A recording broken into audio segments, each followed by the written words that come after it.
بكل اسف خليني اقول لك ان على الاقل 90% من الناس في العلاقات عندهم المشكله دي، وبرضه بكل حسره خليني اقول لك ان المشكله دي هي السبب الرئيسي في فشل اغلب العلاقات.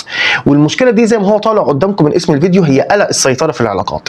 لكن قبل كده ما تفكر وتقول لنفسك قلق السيطره من المصطلح كده معناه ان هو شخص متحكم وشخص سيء هو عايز يتحكم في كل حاجه حواليه، لا الموضوع مش كده خالص. بالعكس، اغلب الناس اللي بيقعوا في المشكله دي هم ناس كويسين جدا على فكره، وناس لا عندهم حب التحكم ولا عندهم اي حاجه. هو كل اللي عندهم ان هم بيحبوا يحطوا نفسهم كده في اطار امان يخليه في العلاقه اللي هو فيها مع الشخص اللي قدامه مرتاح. عشان كده قبل اي حاجه خلينا اوضح لك نقطتين مهمين جدا في العلاقات او في الدنيا كلها على فكره، بس احنا دلوقتي بنتكلم على العلاقات. لازم تفهم نقطتين كويسين. اول نقطه ان في حاجات انت في ايدك تتحكم فيها، تاني نقطه في حاجات انت مش في ايدك تتحكم فيها.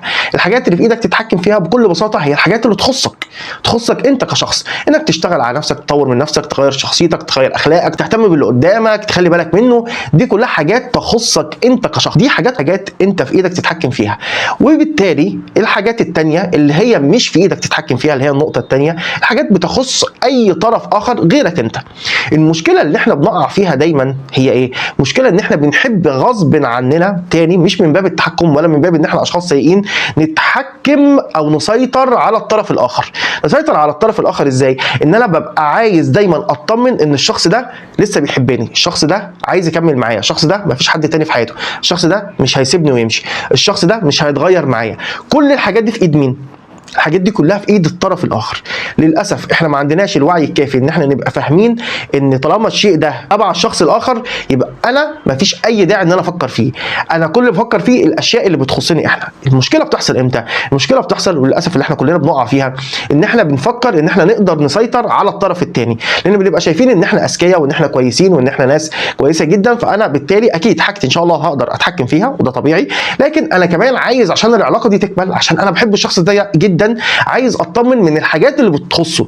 فبتلاقي نفسك بتشغل بالك وبتشغل راسك بحاجات متعبه جدا. الحاجات المتعبه دي للاسف كتر التفكير فيها بيؤدي في الاخر ان انت بتكتشف ان انت ضعيف، بتحس ان انت ضعيف لانك انت حرفيا بتحس ان انت مش قادر تتحكم فيها.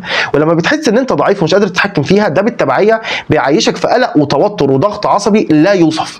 ضغط عصبي بيوصل ناس كتيره جدا انها بتفضل انها تنهي العلاقه اللي هي فيها، برغم انها ممكن تكون علاقه كويسه جدا، تشكل فيها مشاكل بسيطه جدا، على انها تكمل في العلاقه دي من كتر الضغط العصبي اللي هم عايشين فيه.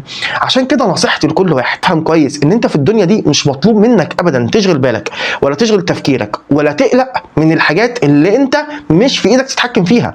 يعني الشخص اللي قدامك ده دلوقتي انسان كويس، تمام؟ طيب ايه اللي يضمن لك ان هو بعد كده ما يجيش يتغير عليك؟ ايه اللي يضمن لك بعد كده ان هو النهارده وافي بكره ما يكونش خاين؟ في اي حاجه ليك تقدر تاكد لك ان الشخص ده هيفضل مستمر معاك زي ما هو زي ما بدا معاك؟ مفيش اي حاجه يا جماعه. الانسان بيصبح مؤمن وبيمسي كافر، ده الحديث الصحيح. فمفيش اي حاجه تضمن لك ان الشخص اللي هو بيحبك قوي النهارده وبيعاملك كويس قوي النهارده وبيعمل لك كل حاجه النهارده ان هو بعد كده يتقلب عليك وما يحبكش، يكرهك ويخونك ويعرف عليك حد وكل حاجه سيئه انت حامل همها. انت هنا بتعمل ايه؟ انت هنا بتقلق وبتدخل نفسك في دوامه ضغط عصبي وقلق وتوتر مش طبيعيين، بتخلي ردة فعلك في اي مشكله تحصل بينك وبين شريك حياتك بسبب انك انت شاغل بالك بحاجات لو سكت مع نفسك للحظه كده وفكرت مش في ايدك اساسا، انت مش في ايدك تغيرها، فمفيش اي داعي تقلق منها. عشان كده للمره المليون افهم كويس، في الدنيا دي كلها انت مالكش غير في الحاجات اللي تخصك وبس، مالكش غير انك تفكر وتشغل بالك، وبلاش اقول تقلق، بس تفكر حرفيا وتشغل بالك بالنقط اللي تخصك انت. انت عليك تعمل اللي عليك. الشخص اللي قدامك ده مفيش اي داعي تفكر فيه، مفيش اي داعي تفكر اذا كان هو بيخونك ولا لا، اذا كان هو بيعرف عليك حد ولا لا، هيكمل معاك ولا لا، بيحبك ولا لا، هيبيعك ولا لا. اي حاجه من الحاجات دي كلها ما تفكرش فيها خالص، لان انت كل اللي عليك تشغل بالك بيه. حتى في اسوأ الاحوال لو كان الشخص اللي قدامك هيخونك، هي ردة فعلك. اشغل بالك بنفسك، اللي قدامي لما هيخوني انا ردة فعلي هتكون ايه لما اعرف ان هو بيخوني؟ ده اللي انت تشغل بالك بيه، لانك انت لو عملت غير كده هتكتشف احساس سيء جدا، وهو ده الواقع، انك انت مش قادر تسيطر على الامور التانية. لو انت مدخل نفسك في الدوامه دي، طالما انت مش قادر تسيطر هتحس ان انت ضعيف، هتحس ان انت ضعيف، هتدخل نفسك في احساس عصبيه، هتلاقي نفسك قلقان وعصبي طول الوقت، لان انا مش عارف احقق اللي انا عايزه. قلقان وعصبي طول الوقت في اي مشكله طبيعيه في مشاكل الحياه اللي احنا عايشينها دي مع شريك حياتك، هيحصل على طول بينكم كلاش، وهتلاقي ردة فعلك عنيفه جدا. في حين ان ممكن يكون الشخص اللي قدامك هو انسان كويس جدا ما عملش اي حاجه، انت اللي مدخل نفسك في ده من الاول. مفيش اي داعي اي داعي ان انت تحط نفسك في الخانه دي من الاول. اهتم فقط بنفسك، اعمل اللي عليك، اقلق واشغل بالك وخلي قلق السيطره اللي عندك ده عليك انت، على الامور اللي تخصك مش على الامور اللي تخص الشخص اللي قدامك.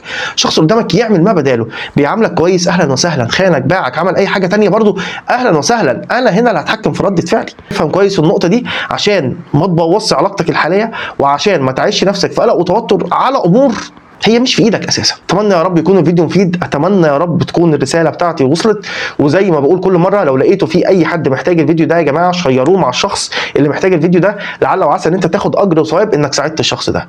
ولو عايزين نتكلم في اي موضوع اكتبوا لي تحت في التعليقات، واشوفكم في الفيديو الجاي باذن الله. السلام عليكم.